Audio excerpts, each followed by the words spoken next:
शांति 13/3/1971 अव्यक्त बाप दादा मधुबन। बंधन मुक्त आत्मा की निशानियाँ। बंधन मुक्त आत्मा की निशानियाँ। जो भी यहाँ बैठे हैं वो सभी अपने को बंधन मुक्त आत्मा समझते हैं, अर्थात सभी बंधन मुक्त बने हैं व अभी तक कोई न कोई बंधन है। शक्ति सेना बंधन मुक्त बनी है। जो समझते हैं कि सर्व बंधन मुक्त बने हैं वह हाथ उठाएं।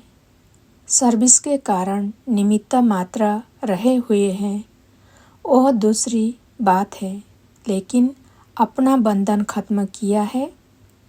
ऐसे समझते हैं कि अपने रूप से बंधन मुक्त होकर के सिर्फ निमित्त मात्र सर्विस के कारण इस शरीर में कर्तव्य अर्थ बैठे हुए हैं। मेजॉरिटी ने हाथ उठाया।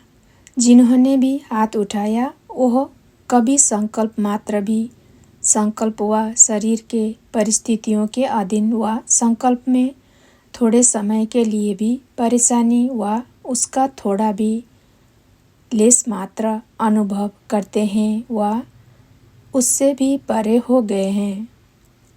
जब बंधन मुक्त है तो मन के बस अर्थात व्यर्थ संकल्पों के बस नहीं होंगे। व्यर्थ संकल्पों पर पूरा कंट्रोल होगा। परिस्थितियों के बस भी नहीं होंगे। परिस्थितियों का सामना करने की संपूर्ण शक्ति होगी।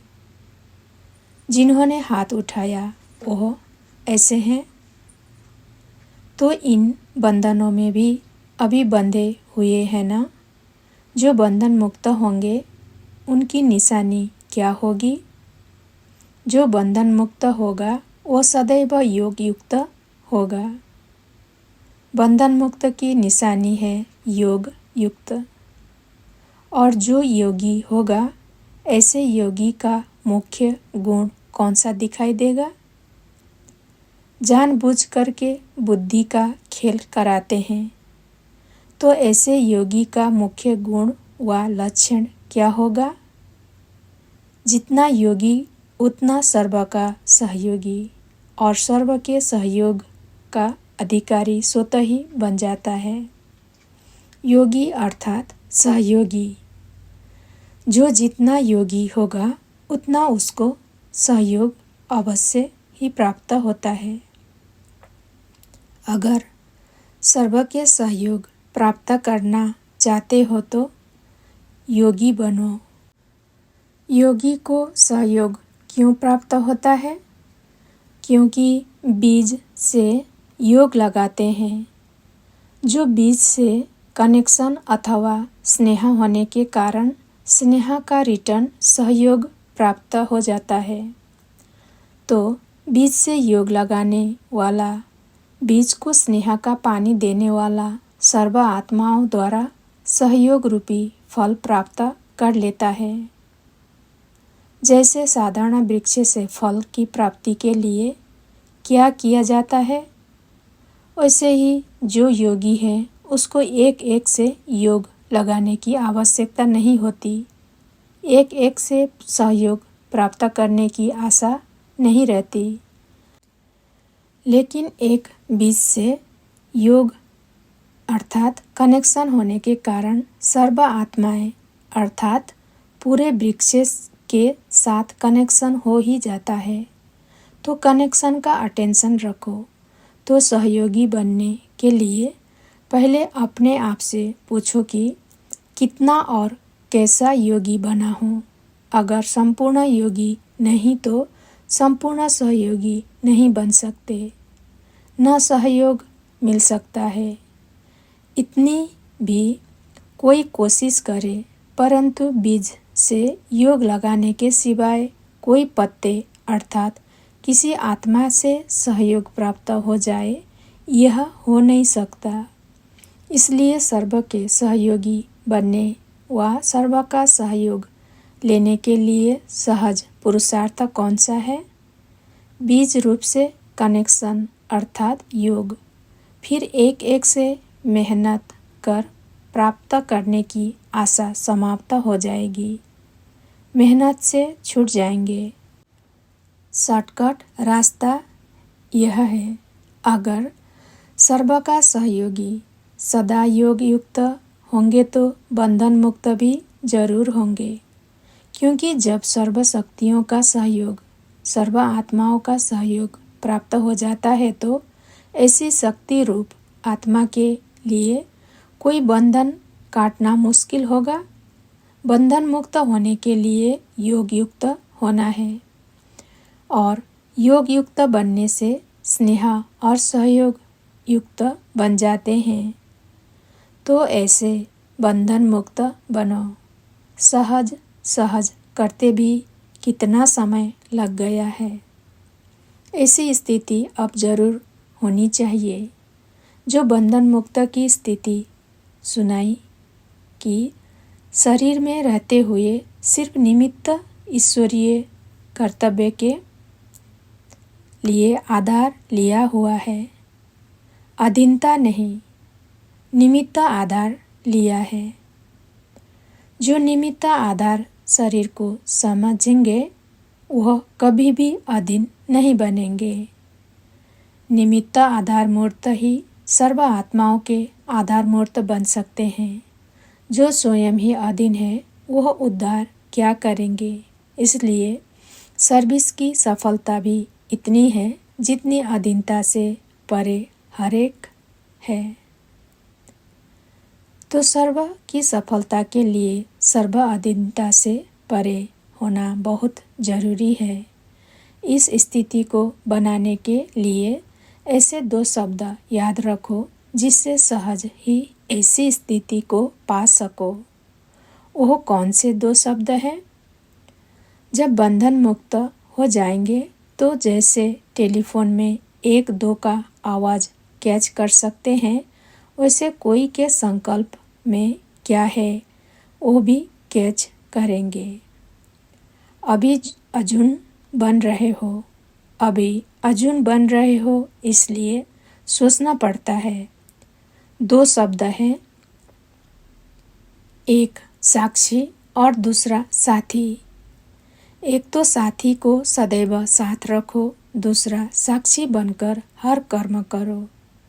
तो साथी और साक्षी ये 2 शब्द प्रैक्टिस में लाओ तो यह बंधन मुक्त की अवस्था बहुत जल्दी बन सकती है। सर्वशक्तिमान का साथ होने से शक्तियाँ भी सर्व प्राप्त हो जाती है। तो साथ साथ साक्षी बनकर चलने से कोई भी बंधन में फंसेंगे नहीं। तो बंधन मुक्त हुए होना, इसके लिए यह 2 शब्द सदैव याद रखना। वह योग, वह सहयोग, दोनों बातें आ गई। अब ऐसा पुरुषार्थ कितने समय में करेंगे? बिल्कुल बंधन मुक्त होकर के साक्षीपन में निमित्त मात्र इस शरीर में रहकर कर्तव्य करना है। अभी इस बारी यह अपने आपसे संकल्प करके जाना, क्योंकि आप टीचर्स लोगों को सहज भी है। टीचर्स को विशेष सहज क्यों है? क्योंकि उन्हों का पूरा जीवन ही निमित्त है। समझा? टीचर्स है ही निमित्त बने हुए। तो उन्हों को यह संकल्प रखना है कि इस शरीर में भी हम निमित्त मात्र हैं। यह तो सहज होगा ना। इन गोपों लोगों को तो फिर डबल जिम्मेवारी है, इसलिए इन्हों को युद्ध करनी पड़ेगी हटाने की। बाकी जो है ही निमित्त बने हुए, तो उन्हों के लिए सहज है। आप माताओं के लिए फिर सहज क्या है?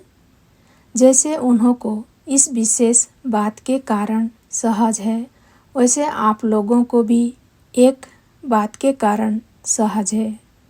जो प्रवृत्ति में रहते हैं उन्हों के लिए सहज बात इसलिए है कि उन्हों के सामने सदैव कंट्रास्ट है। कंट्रास्ट होने के कारण निर्णय करना सहज हो जाता है। निर्णय करने की शक्ति कम है इसलिए सहज भी नहीं भासता है। निर्णय करने की शक्ति कम है इसलिए सहज नहीं भासता है। एक बार जब अनुभव कर लिया कि इससे प्राप्ति क्या है, फिर निर्णय हो ही जाता है। ठोकर का अनुभव एक बार किया तो फिर बार बार थोड़े ही ठोकर खाएंगे। निर्णय शक्ति कम है तो फिर मुश्किल भी हो जाती है। तो यह प्रवृत्ति में अथवा परिवार में रहते हैं, उनके अनुभवी होने के कारण, सामने कंट्रास्ट होने के कारण धोखे से बच जाते हैं। जो वरदान के अधिकारी बन जाते हैं वह किसके अधीन नहीं होते, समझा? जो वरदान के अधिकारी बन जाते हैं वह किसके अधीन नहीं होते। तो अब अधीनता समाप्त, अधिकार शुरू। कब कोई अधीनता का संकल्प भी ना आए, ऐसा पक्का निश्चय है। निश्चय में कभी परसेंटेज नहीं होती है। शक्ति सेना ने अपने में क्या धारण की? जब स्नेह और शक्ति समान होंगे फिर तो संपूर्ण हो ही गए। अपने शूरवीर रूप का साक्षात्कार किया है। शूरवीर कभी किससे घबराते नहीं, लेकिन शूरवीर के सामने आने वाले घबराते हैं। तो अभी जो शूरवीरता का साक्षात्कार किया सदैव वही सामने रखना, और आज जो 2 शब्द सुनाया वो सदैव याद रखना। अच्छा, ओम शांति।